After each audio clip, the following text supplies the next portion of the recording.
اعوذ باللہ من الشیطان الرجیم بسم اللہ الرحمن الرحیم۔ سورہ آل عمران آیت نمبر 21۔ آیت نمبر 21 میں اللہ پاک فرماتے ہیں، بے شک جو لوگ اللہ کی آیتوں کا انکار کرتے ہیں اور رسولوں کو ناحق قتل کرتے ہیں اور نیز ایسے لوگوں کو قتل کرتے ہیں اعمال و اخلاق میں انصاف کی تعلیم دیتے ہیں، جو اعمال اور اخلاق میں انصاف کی تعلیم دیتے ہیں تو ان کو خبر دے دو کہ ان کے لیے دردناک عذاب ہے۔ جو لوگ اللہ کی آیتوں کا انکار کرتے اور رسولوں کو ناحق قتل کرتے اور ان لوگوں کو بھی جو لوگوں کو عمل و اخلاق میں انصاف کی تعلیم دیتے ان لوگوں کو بھی قتل کر دیتے ناحق، تو ویسے لوگوں کو خبر دے دو کہ ان کے لیے دردناک عذاب ہے۔ آیت نمبر 22 میں اللہ پاک فرماتے ہیں، یہ وہ لوگ ہیں جن کے تمام اعمال دنیا میں اور آخرت میں غارت اور برباد ہو گئے اور سزا کے وقت ان کو کوئی مدد کرنے والا نہ ہوگا۔ آیت نمبر 23 میں اللہ پاک فرماتے ہیں، اے نبی صلی اللہ علیہ وآلہ وسلم، کہ آپ نے ان کو نہیں دیکھا جن کو تورات کا کافی حصہ دیا تھا، اللہ کی کتاب کی طرف ان کو بلایا جاتا ہے تاکہ وہ ان کے درمیان فیصلہ کر دے، پھر بھی ان میں سے بعض انکار کرتے ہیں۔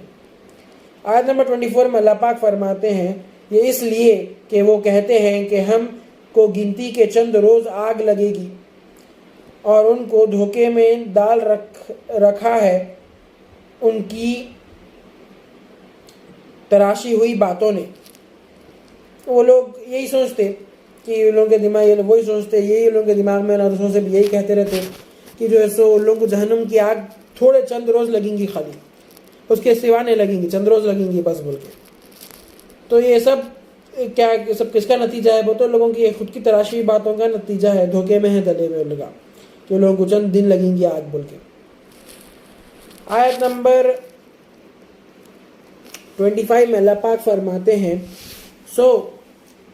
ان کا کیا حال ہوگا جب کہ ہم ان کو اس دن جمع کر لیں گے جس کے آنے میں کوئی شک نہیں، اور ہر ایک آدمی کو پورا بدلہ ملے گا جو بھی اس نے دنیا میں کیا تھا اور ان پر ظلم نہ ہوگا۔ آیت نمبر 26 میں اللہ پاک فرماتے ہیں، کہو کہ اے خدا، اے بادشاہی کے مالک، تو جس کو چاہے بادشاہی چھین لے اور جس کو چاہے عزت دے اور جس کو چاہے ذلیل کر دے،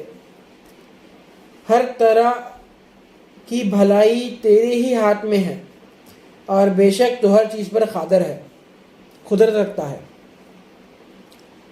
آیت نمبر 27 میں اللہ پاک فرماتے ہیں، تو ہی رات کو دن میں داخل کرتا ہے اور دن کو رات میں داخل کرتا ہے،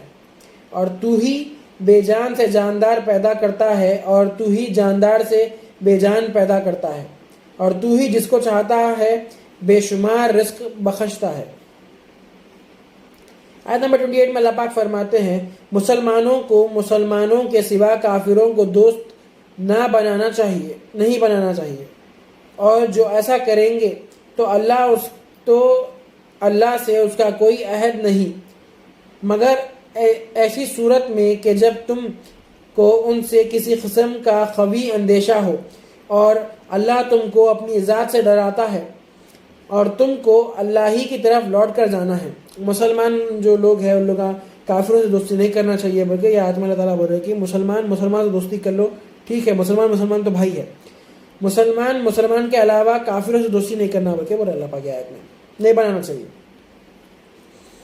آیت نمبر 29 میں اللہ پاک فرماتے ہیں، آپ فرما دیجئے، تم چاہے اپنے دلوں کی باتیں پوشیدہ رکھو اور چاہے ظاہر کرو، اللہ ان کو خوب جانتا ہے اور وہ سب کچھ جانتا ہے جو آسمانوں اور زمینوں میں ہے، اللہ ہر چیز پر قدرت رکھتا ہے۔ آیت نمبر 30 میں اللہ پاک فرماتے ہیں، اس روز ہر شخص اپنی نیکی اور اپنی بڑی کو موجود پائے گا، تو جس کی برائیاں بہت سنگین اور زیادہ ہوں گی وہ یہ تمنا کریں گے کہ کاش اس کے اور اس دن کے درمیان دور کی مسافت ہوتی، اور اللہ تم کو اپنی ذات سے ڈراتا ہے اور اللہ اپنے بندوں پر بہت مہربان ہے۔ آیت نمبر 31 میں اللہ پاک فرماتے ہیں،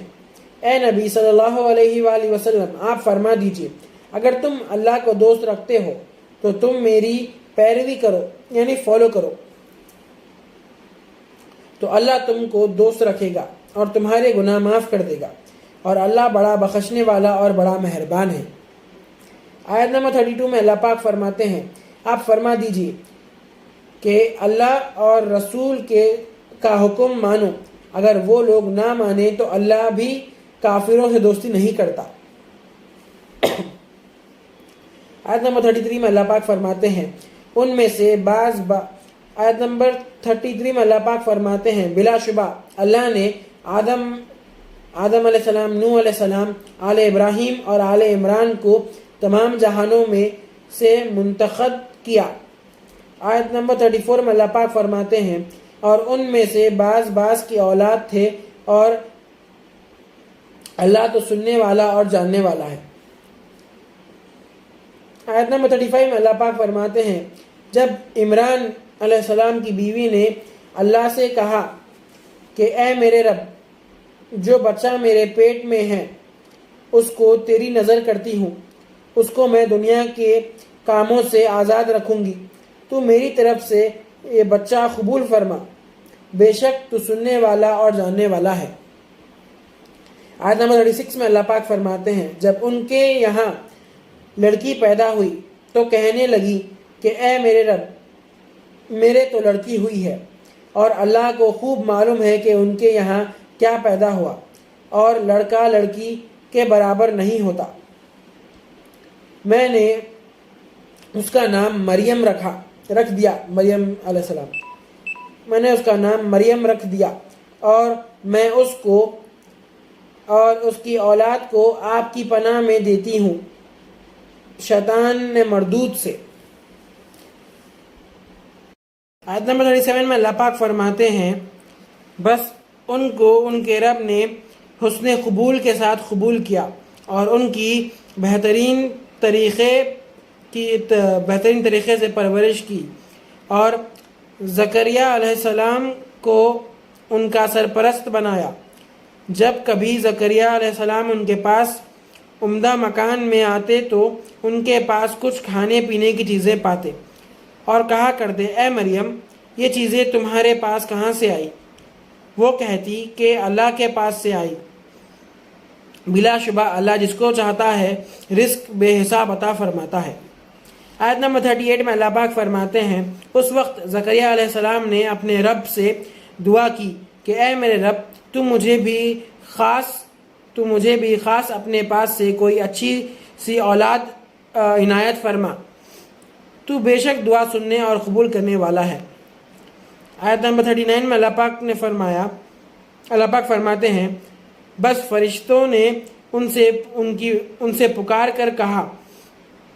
جب وہ محراب میں کھڑے نماز پڑھ رہے تھے کہ اللہ آپ کو خوشخبری دیتا ہے یحییٰ علیہ السلام کی، جو عیسیٰ علیہ السلام کی تصدیق کریں گے، یعنی کنفرم کریں گے، مقتدا ہوں گے اور اپنے نفس کو لذت سے روکنے والے ہوں گے اور اعلیٰ درجے کے شائستہ نبی ہوں گے۔ آیت نمبر 40 میں اللہ پاک فرماتے ہیں زکریا علیہ السلام نے عرض کیا کہ اے میرے رب، میرا لڑکا کیسا ہوگا جب کہ میں بوڑھا ہو گیا ہوں اور میری بیوی بانجھ ہے؟ اللہ نے فرمایا کہ وہ کرتا ہے جو وہ چاہتا ہے۔ صدق اللہ العظیم و صدق مولانا رسول الکریم۔